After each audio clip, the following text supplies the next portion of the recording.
Fernando, se você tem um trabalho de pesquisa muito voltado ao entendimento do perfil dos ministros do STF, suas trajetórias, de onde eles vêm, como é que eles chegaram ao Supremo, olhando para isso, como que você acha que a composição do STF, a partir do perfil dos seus ministros, e em cada momento histórico, como é que essa composição ela contribui ou ela pode contribuir para o tipo de decisão, para o tipo de julgamento que é assumido por essa corte e por o tipo de decisão que ela toma?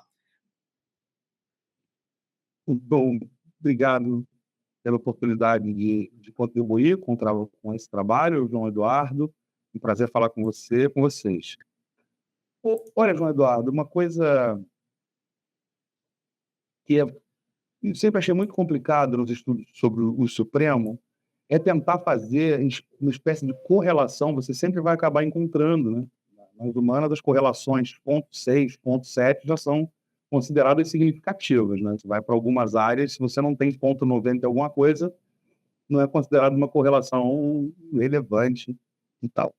Mas eu acho sempre muito complicadas as correlações entre trajetória e desempenho, tá? Ou seja, quais são as preferências declaradas do ministro, o que é muito diferente, né, de você fazer medição com base em preferências declaradas de agentes do sistema político, né, de políticos eleitos, não é isso? Muito embora, veja, os ministros do Supremo não fazem uma campanha tal como os políticos fazem, tá? Para se tornar ministros do Supremo, não tem que ficar renovando o seu mandato a cada 4 anos, né? Não tem um mandato, eles têm uma carreira no interior do Supremo. Por outro lado, eles escrevem muitos livros e capítulos, e poucos são nós não somos o único, mas poucos são os lugares do mundo que os ministros da Suprema Corte falam tanto com a imprensa. E falam com a imprensa sobre temas candentes do Brasil, mas também publicam livros, artigos, dão aulas, publicam artigos em periódicos, mas também em artigos, né, em veículos de imprensa especializada ou não. Então, vai o Site J, vai o Folha de São Paulo, tá? Eles são difusores de opinião pública. Muito, muito, muito. Só que essa correlação ela é muito difícil. Primeiro, porque eles não são, assim, o pressuposto é que, de alguma maneira, eles vão ser mais ou menos alinhados com o governo ou a coloração política do governo que os indicou, tá? E isso é tomado principalmente porque a sabatina, até hoje, assim, algumas foram mais decisivas, outras menos decisivas. Você tem há muitos e muitos anos uma pessoa que não foi confirmada em sabatina, e só isso.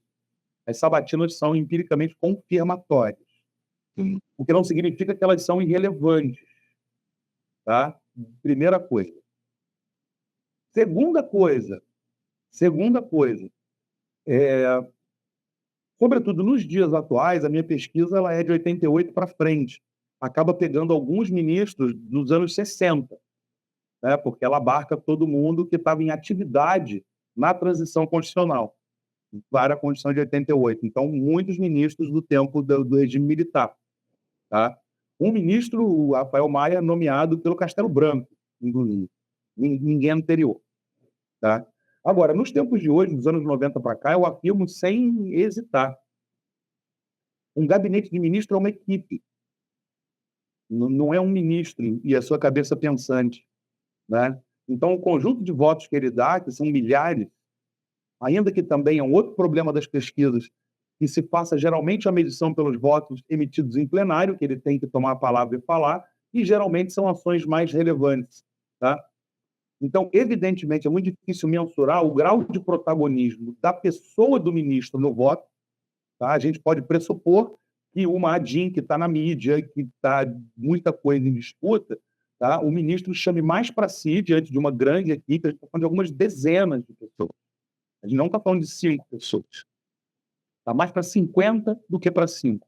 Tá? O número de assessores, gente que ele traz de fora, juiz auxiliar, chefe de gabinete, staff permanente do Supremo, não é pouca gente, são dezenas de pessoas. fazendo uma quantidade enorme de votos. Tá? Então, quando você lê o voto do ministro do Supremo, você não está lendo necessariamente a opinião dele. Ali está embarcada a posição dele com alguma intensidade. Com alguma intensidade. Há muita falta de pesquisa qualitativa e, evidentemente, isso varia de gabinete para gabinete. Então, há muita falta, porque é difícil mesmo fazer uma pesquisa qualitativa no cotidiano de um gabinete de ministro com essa pergunta de pesquisa. Entende? Qual é a variância do protagonismo individual do ministro dependendo dos votos, dependendo do tipo de processo, dependendo da urgência, do valor da causa, se está mediatizado ou não. Se as partes envolvidas solicitam, vão ao gabinete pedir, mobilizam grupos de pressão, se tem audiência pública, se não tem audiência pública, entende? Então é muito difícil fazer essa aproximação assim, peremptória entre a trajetória e o desempenho. Quem são eles, qual é a trajetória deles e como é que eles vão performar. Eu tenho trabalhado com a ideia, no tocante ao recrutamento dos ministros, eu tenho trabalhado com a ideia que a lealdade deles ela não se coloca diretamente ao chefe de Estado que os indica. Por que eu estou falando isso? Porque a grande disputa realmente não é a sabatina. Tá? Isso aí vale para o STJ e vale para muita coisa. A gente tem do quinto constitucional, a nomeação para outros tribunais superiores e também a do Supremo. A gente tem essa tradição no Brasil, todo mundo sabe que gastar sola de sapato em parlamento é uma coisa mandatória para quem quer se aproximar do poder político, nos 3 níveis, municipal, estadual e federal. Entende? Você vai às câmaras legislativas, você pede o voto, você negocia, você faz um mapeamento de quem está mais contra, mais a favor, como é que vai ser. As pessoas fazem isso. Para ministro do Supremo, depois da indicação presidencial, está muito em jogo a capacidade do presidente de fazer valer a sua vontade. Entende? Então, as bases do governo, um amplo leque de alianças se abre para produzir uma aprovação em sabatina. Mas o que está em disputa verdadeiramente é a indicação presidencial, pelos meus dados. Tá? Pelos meus dados. A proximidade de uma vaga no Supremo inicia verdadeiramente uma campanha. É muito interessante isso que você coloca, que uma decisão, e era algo que eu não tinha parado para pensar e não tinha me dado conta, na verdade, como uma decisão do ministro, tem N fatores que estão influenciando essa decisão, inclusive outras pessoas. A equipe que você diz que é de aproximadamente 50 pessoas, né? Isso é muito... E acho que é uma noção que que a população em geral não tem, né? De que uma decisão que o ministro está proferindo, ela passou por tantos níveis de influência, digamos assim, antes de ser proferida, né, professor? Sim, pois é, mas esse é só um dos problemas, né? Isso é uma verdade. É claro que, imagina, o Eros Grau, quando julgou a anistia, é claro que ele chamou muito para si, e que ele foi muito cobrado, e que ele ficou por demais na berlinda, entende? Por mais que ele tenha pedido minutas de partes diferentes do voto para os seus assessores. Sabe? Esse aí dá para a gente imaginar que ele chamou para si um protagonismo muito grande. Mas, ainda assim, ele julgou de uma maneira muito diversa as suas preferências declaradas. Algumas das suas preferências declaradas. Porque, em termos de preferências declaradas, eu vou te dar esse exemplo, que ele é muito bom. E do ministro que eu tenho uma excelente relação e admiro, e todo mundo admira. A trajetória acadêmica do Eros é marcada por inflexões não é só ao progressismo, mas ao marxismo. Entende? Ele é alguém que reivindica, na sua trajetória, ter sido preso, né, no DOI-CODE em São Paulo. Certo? Ao mesmo tempo, ele tem passagens por vários departamentos jurídicos, enfim, ele atuou para várias empresas públicas durante os governos biônicos do regime militar em São Paulo. Ele reivindica menos esses, vamos dizer assim, esses marcadores de trajetória. Então tem isso, as preferências declaradas são de relativo controle dos ministros. Vale para o Eros, vale para todos. Certo? Tá? Então tem essa questão. Mas tem ainda uma segunda questão que eu gostaria de elucidar, que é a seguinte: não é o presidente que escolhe. Ele toma a decisão final de nomear. Mas veja, o Lula, ele recebia pressões fortes do ministro da Justiça, na época o Márcio Tomás Bach, para ficar nos governos Lula 1 e 2, né? Que fizeram nomeações bem decisivas, né? Era alguém que tinha uma solicitação forte, toda abertura de vaga, o Márcio Tomás Bach, o Nelson Jobim, o José Sarney, né? Para ficar em 3 pessoas muito poderosas e de muita capacidade de persuasão do presidente da República. Mas não estamos falando só disso. Nós estamos falando, no topo de uma rede de sustentação de uma candidatura, tá? Grandes figuras capazes, né, de chegar ao presidente. O Zanin talvez não precisasse disso, mas não foi o que a gente observou. A gente observou o Lira fazendo a defesa do Zanin, o Gilmar Mendes fazendo a defesa do Zanin, o Lewandowski, que era o ministro que estava saindo para a abertura da vaga, fazendo a defesa pública do Zanin. Então, até no caso do Zanin, foi um erro dizer que se trata simplesmente de uma escolha pessoal do Lula. Ele não teria condições de fazer essa nomeação se não tivesse a ancoragem de uma ampla rede. Tá? Perfeito. Então, outro problema, você marcar a coloração política de um ministro, tal como se faz nos Estados Unidos, né, que é uma coloração política, é vermelho e azul por lá. A nossa não é bem assim, mesmo nesses tempos radicalizados. Né? Primeiro isso, não é bem assim. E segundo, a gente não tem como colorar o verdadeiro agente da nomeação, tá? A verdadeira origem da fidelidade a posteriori do ministro, que é essa ampla rede. Isso explica, por exemplo, como um tribunal de maioria de indicações petistas foi o tribunal que julgou como julgou o Mensalão e que levou a Lava Jato, assim, levou à inexigibilidade do Lula, que flexibilizou a questão da culpa sem trânsito em julgado, em segunda instância. Certo? Um tribunal de maioria petista. Qual a explicação? Uma plausível, com base nessas hipóteses muito difíceis de serem confirmadas empiricamente, tá? É que as bases que sustentaram a nomeação dos ministros abandonaram o governo, desde o impeachment da presidência Dilma. Está entendendo? Entendeu? Então, acho que isso aí essa é a maior inflexão que eu tenho para contribuir nesse debate. Tá? Assim, a gente não avança se a gente continuar fazendo continuar pressupondo essa tão grande aproximação entre trajetória e desempenho dos ministros. Eu acho que ela tem muitos obstáculos aí, entendeu?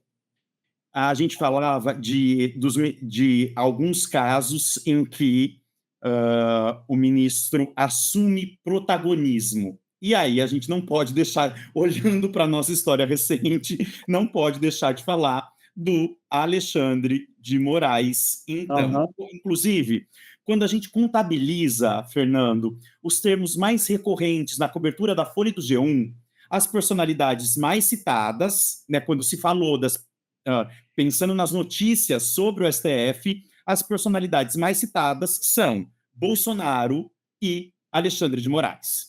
O Moraes tomou a dianteira nessa batalha, digamos, contra o Palácio do Planalto, né? Se tornou o inimigo número 1 do governo do Bolsonaro. Como que você avalia o perfil do Alexandre de Moraes em comparação com outros ministros? E você acha que essa personalização, esse protagonismo que o Alexandre de Moraes assumiu nesse período, ele foi prejudicial à legitimidade da corte como um todo? Então, vamos lá. O Alexandre de Moraes ele é um quadro ligado ao MDB de São Paulo. Tá? Ele é a indicação do Michel Temer, que tem a mesma origem político-partidária. Ele esteve presente em alguns governos, né? Então ele é alguém que vem do Ministério Público de São Paulo, mas já foi secretário de Segurança Pública, ele tem um histórico muito grande de serviços prestados aos governos tucanos de São Paulo, sempre com base na aliança com o MDB de São Paulo. Né? E é nomeado pelo Temer, que é um dos seus principais, como é que eu posso dizer, apoiadores do ponto de vista da política partidária. É nessa condição que ele vai. Então a gente pode imaginar, né? A gente pode imaginar qual coalizão se colocou em marcha para elegê-lo. tá? Para elegê-lo. Outra coisa é o ímpeto, certo? E o quão aguerrido ele se coloca publicamente, né? Então, alguém amplamente confiante na ideia de que quanto mais mídia ele mobilizar para si, mais ele terá condições de empreender uma agenda, tá? E essa agenda é muito clara, uma agenda de proteção do Supremo no contexto em que uma das principais bandeiras da extrema-direita brasileira é o descredenciamento, a desqualificação da Corte, tá? Isso não tem a menor dúvida.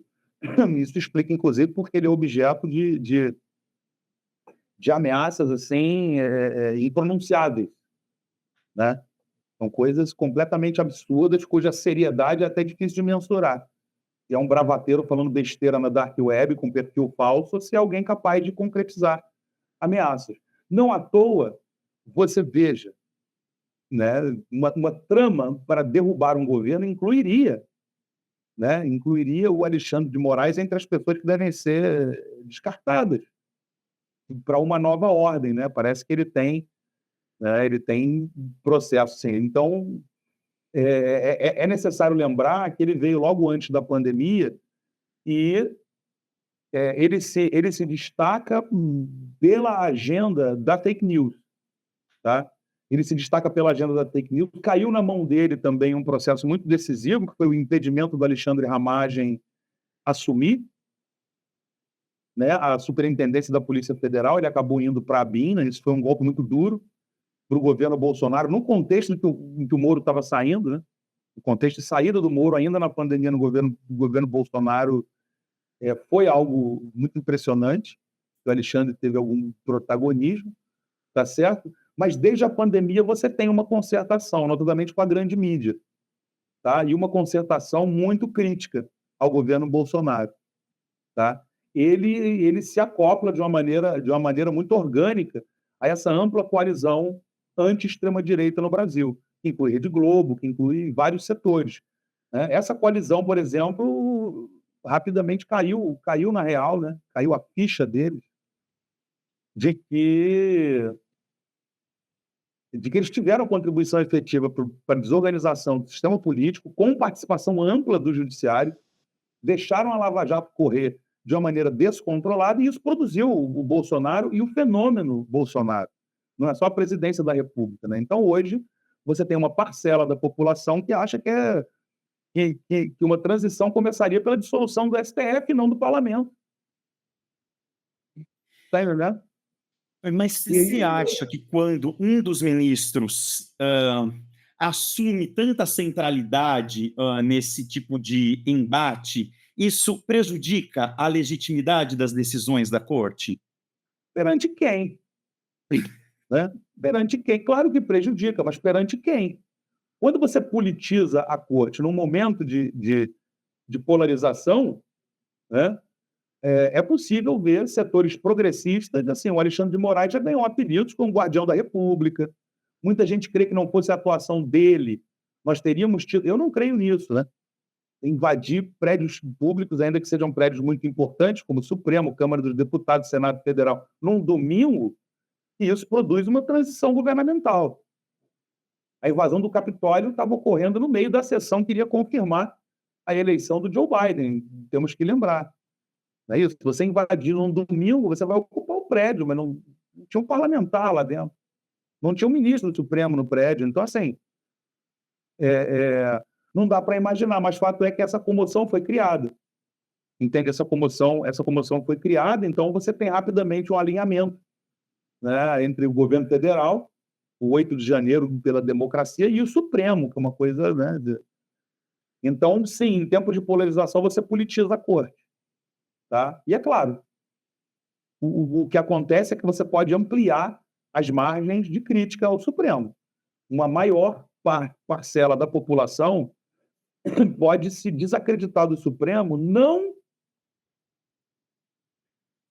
por ser bolsonarista ou por ser de extrema direita, mas por acreditar que o Supremo está tomando partido. Certo? E essas coisas podem se combinar, e uma coisa pode levar a outra, e esse fato pode contribuir para ampliar a base social da extrema direita no Brasil, inclusive para setores externos ao bolsonarismo, entende? Então, assim, o altíssimo protagonismo político dos tribunais no Brasil, eu não sei se ele está produzindo coisas positivas, de verdade, entende? Se a legitimidade está sendo construída com base em pautas políticas incapazes nesse momento de serem tocadas pelo sistema político tradicional, isso é muito ruim. Isso é muito ruim, certo? Você citou aí nessa sua última resposta o inquérito da fake news, que é quando que tem como protagonista o Alexandre de Moraes, e é o tema mais tratado da cobertura midiática Folha e G1 nesse período estudado, a instauração desse inquérito, das fake news, atos antidemocráticos, combate às milícias digitais, enfim. Você acredita que nesse processo, e aí a gente falava disso e também de politização da corte, olhando para o inquérito das fake news, você acha que teve abuso político por parte do STF? Em que medida ele cumpria a sua função e em que medida ele agia politicamente? Olha só, num processo desse não tem essa de não agir politicamente, né? Acho que a gente está falando aqui, de você ter um nível de intervenção muito grande no equilíbrio partidário, né? A gente está falando aqui de um judiciário que comprou a pauta do impeachment, entende? Comprou a pauta do impeachment. Né? Então, quando o judiciário compra uma pauta politicamente colorida, isso é complicado. Né? Não pode ter fake news. Eu acho, muito francamente, que a pedagogia do Supremo ela é muito complicada. Tá? Muito complicada. Isso tem a ver com uma pedagogia geral do judiciário. É um problema que começa na faculdade de Direito, certo? Então, veja, a pedagogia do Supremo nos foi incapaz de fazer a explicação, de construir publicamente o ponto de que liberdade de expressão proíbe o anonimato. Entendeu? Proíbe o anonimato. Fake news é uma coisa antidemocrática. Bom, isso é uma construção política. Juridicamente, faltou apenas os ministros dizerem que o anonimato é vedado. A liberdade de expressão não cobre o anonimato. Então, não pode ter perfil falso. Outra coisa são crimes. Entende? Tem vários inquéritos aí. Milícia digital é uma outra coisa, que faz ameaças, né? Então, assim, você sabe que tem fake news que são tão bizarras que a pessoa não assinaria ali seu próprio nome.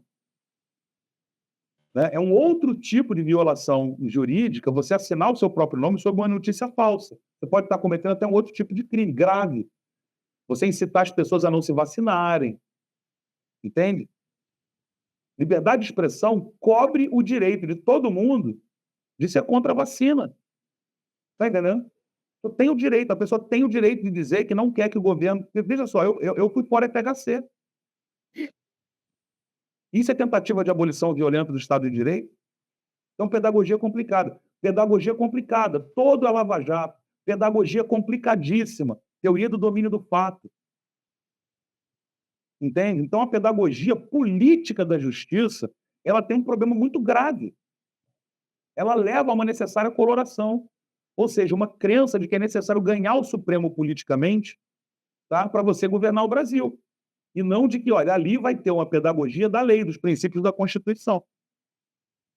Teoria do domínio do fato. Você condena pessoas assim, você produz uma inovação jurídica que permite você condenar grandes figuras do governo Lula, nitidamente com o objetivo de enfraquecê-lo, mas poupando o presidente, o que não aconteceu depois que ele saiu do gabinete. Mas o enfraquecimento da Dilma ela veio de vários lugares, de uma ampla coalizão, o que incluiu o judiciário com muita força. Entende? Perfeito. Pra você ter uma ideia, a gente vê Carmen Lúcia e Gilmar dizendo que não, por amor à língua portuguesa, não pode chamar Carmen Lúcia de presidenta do Supremo. Por amor à língua portuguesa. O que significa isso? Já é um ataque. Assim, você está numa agenda de ataques permanentes ao governo Dilma. Permanente, não para. Em qualquer oportunidade é aproveitável, entende? Para você fazer ataques ao governo Dilma. A pedagogia da Lava Jato. Quando os primeiros enquadramentos sobre o 8 de setembro saíram e a palavra terrorista foi articulada, eu fiquei pensando quantas vezes a esquerda, a CUT, o MST não foi a Brasília e quebrou vidraça. Não, eu não lembro, entendeu? De ter na minha juventude militante, de ter vilipendiado obras de arte, objetos de antiguidade, preciosidades ali guardadas. Mas quebrar vidraça, com certeza, já aconteceu. Várias vezes. É salutar em democracias. Só na Coreia do Norte, na Arábia Saudita, eu acho que a gente não veria. Mas nos Estados Unidos a gente vê, na França a gente vê manifestações que isso é sério, isso é típico da democracia, entendeu? Crimes foram cometidos, vários, invasão de prédio público, depredação do patrimônio, tem vários crimes. Agora, eu repito, a pedagogia da tentativa de abolição violenta do Estado de Direito, isso aconteceu? Nós estamos falando de um país que viveu 64. Né? Nós temos um histórico de golpes. Nós temos um histórico de golpes.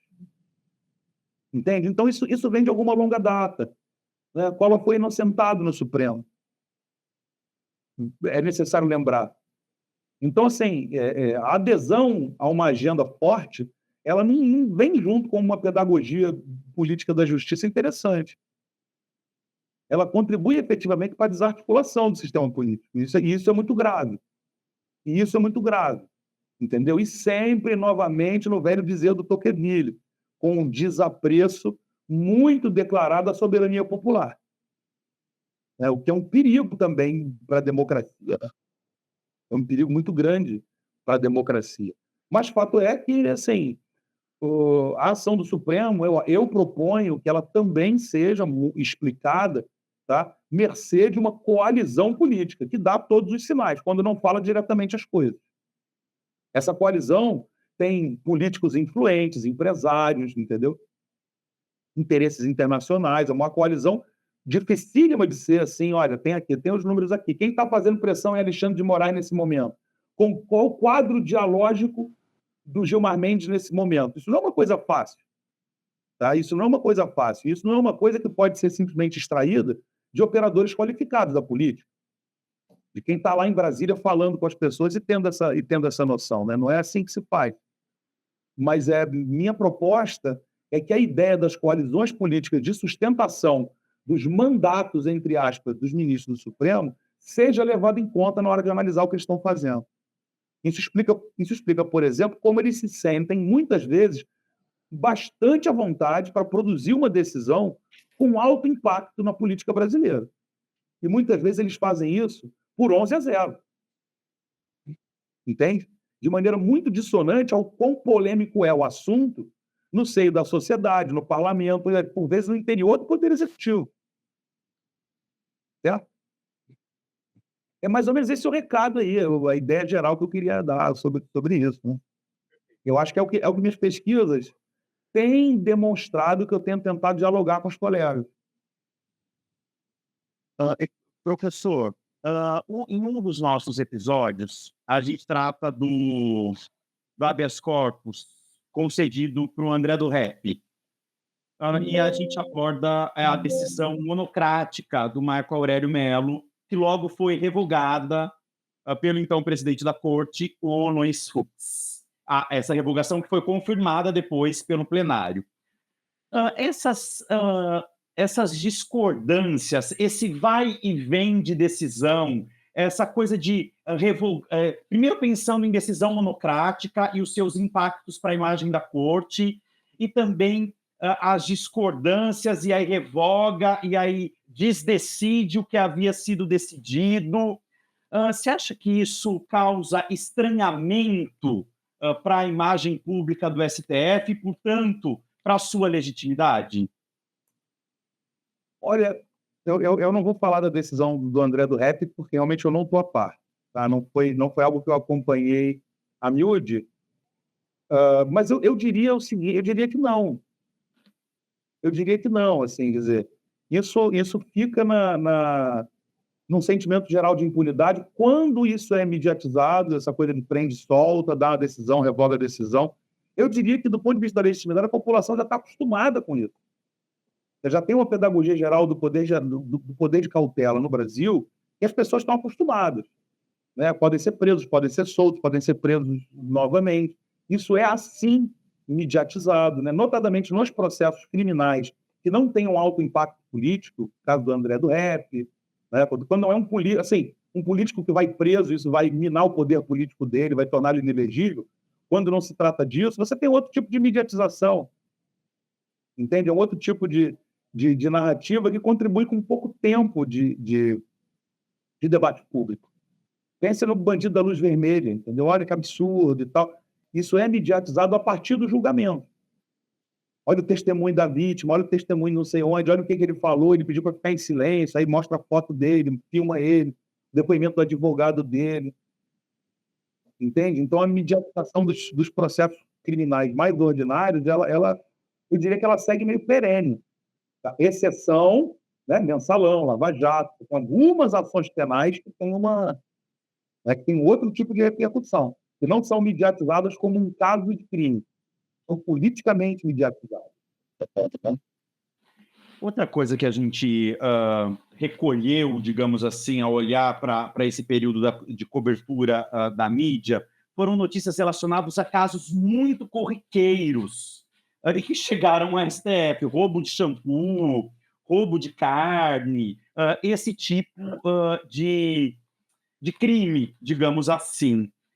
Faz sentido, na sua visão e a partir dos seus trabalhos, o STF receber e julgar esse tipo de caso? Isso atrapalha também a própria dinâmica do STF, a sua legitimidade? Existem outras cortes no mundo que recebem também recebem e julgam esse tipo de caso? Como é que a gente explica uma corte que de repente está julgando roubo de shampoo? A gente explica porque o Supremo ele acumula muitas funções, né? Ele não é só uma Suprema Corte, ou seja, que vai receber processos abstratos para fazer julgamentos de amplo alcance, né? Ele tem o monopólio da decisão final de qualquer questão constitucional em qualquer processo. Então, se há uma questão constitucional, o Supremo tem que julgar em última instância, vindo ela da primeira instância de qualquer estado do Brasil, da Justiça Federal. Não é isso? Isso é uma competência que o Supremo não se vê sem. Né? Ele tem criado repercussão geral, aí tenta sumular várias matérias, e aí não recebe com base em súmula, mas é importante todo mundo saber que a maioria o ministro de cada gabinete dá mais de 10 mil decisões por ano. Tá? Então, assim, não é uma preocupação o ministro estar assoberbado de casos de roubo de shampoo. Né? Que são geralmente casos que são amplamente mediatizados, porque se usa a teoria da bagatela, enfim, várias teorias para dizer que o Brasil, enfim, fazer a pedagogia de um país muito desigual, uma pessoa não pode ser condenada porque roubou uma caixa de nugget e roubou um shampoo. Né? Algo assim. Tá? Mas não é para ficar preocupado, porque do lado desse tem outros 10 mil, né? Mais ou menos, um pouco mais até do que 10 mil, por ano, cada ministro. E a maioria dessas decisões que isso é um problema para um funcionamento eficiente de uma Corte Suprema, receber tantos casos tão variáveis? Eu acho que a questão que se coloca não é se é um problema ou se não é um problema. Tem profissionais que ganham salário para fazer isso. Deixa eu explicar mais ou menos como é que acontece. Todo mundo, entende o direito, manda um recurso extraordinário, quando se vê prejudicado na segunda instância e alega ter uma questão constitucional. Aí alguém lá em cima, em nome do ministro, nega, não recebe o recurso, porque não há matéria constitucional, enfim, pela razão que for. Já é uma decisão. E cabe ainda um agravo de instrumento para questionar a decisão que não recebeu o recurso, para o recurso subir. Entende? Então, você imagina quantos por cento, né? A pessoa imagina, julga 10 mil casos por ano. Não são 10, nem 1.000 vão a plenário. Está entendendo? Você considera, por exemplo, que no ano do mensalão, o julgamento de uma ação penal travou o plenário meses. Então, a maioria dos julgamentos do Supremo isso tudo é monocrático que eu estou te falando. Entende? A maioria do que se julga no Supremo se julga monocraticamente, não é nem em formação colegiada. Entende? Então, sim, é algo muito complicado, é muito difícil a gente encontrar um precedente de uma Corte Constitucional que seja também a última instância de todas as revisões de julgamento judiciário. Eu não conheço. Tá? Minha pesquisa comparada não é uma pesquisa comparada de âmbito institucional, mas conhecer eu não conheço. quando a gente fala de decisão monocrática, né, e parece que uma decisão monocrática, ela tenderia a ir contra a legitimidade de um colegiado, né? Porque se é um colegiado, deveriam ser decisões sempre colegiadas, portanto, e as decisões monocráticas. Mas aí você me fala que, na verdade, a grande maioria das decisões do STF, elas são monocráticas, né? Então falta as pessoas saberem isso também, né? Tem. Eu te contei a história que a gente vai abordar no podcast, que é de uma corte que é tida como herói do Lava Jato, mantém o Lula preso e, portanto, é aclamada por uma parcela da população conservadora, de extrema-direita, e depois essa corte ela é atacada por esse mesmo grupo. Na sua visão, o que acontece de um episódio a outro? A corte muda? O que acontece para que haja esse movimento dessa parcela da população em relação ao STF? Rapaz, mudou a inflexão, né? Muita gente que estava feliz com o Supremo na coalizão de massacre, assim, de encerramento precoce dos governos petistas, de inexigibilidade do Lula, isso mudou muito rapidamente. Veja em qual intervalo de tempo, né, foi o Lula solto, o Lula podendo concorrer, o Lula presidente, um Supremo pró-vacina, tira do Bolsonaro a competência para fazer a gestão da distribuição vacinal, sendo ele o chefe do ministro da Saúde, portanto, vamos dizer assim, o cara que manda no SUS. Né? Isso foi muito rápido. E aí, de novo, existe um grande contexto em que a maioria política que se formou para derrubar o governo petista não fez sucessor, não fez seu candidato. Aproveitou o que podia no governo Temer, entende? Mas não se viu representada no Bolsonaro. E, pelo contrário, se viu muito ameaçada pelo Bolsonaro. Você tem setores do fisiologismo tradicional ligados ao MDB, ligados ao PSDB, que perderam um espaço político irrecuperável. Irrecuperável. E temos que lembrar que, com tudo isso que estamos falando, com essa virada política rápida e intensa, o Lula ganhou por 0,1% das eleições nacionais. Temos que lembrar isso. Com tudo isso que estamos dizendo, foi uma vitória extremamente apertada, raras vezes. Não acho que tivemos já no Brasil uma vitória presidencial tão apertada em segundo turno quanto a do Lula contra o Bolsonaro. Então ainda tem muita água para passar debaixo dessa ponte. Perfeito.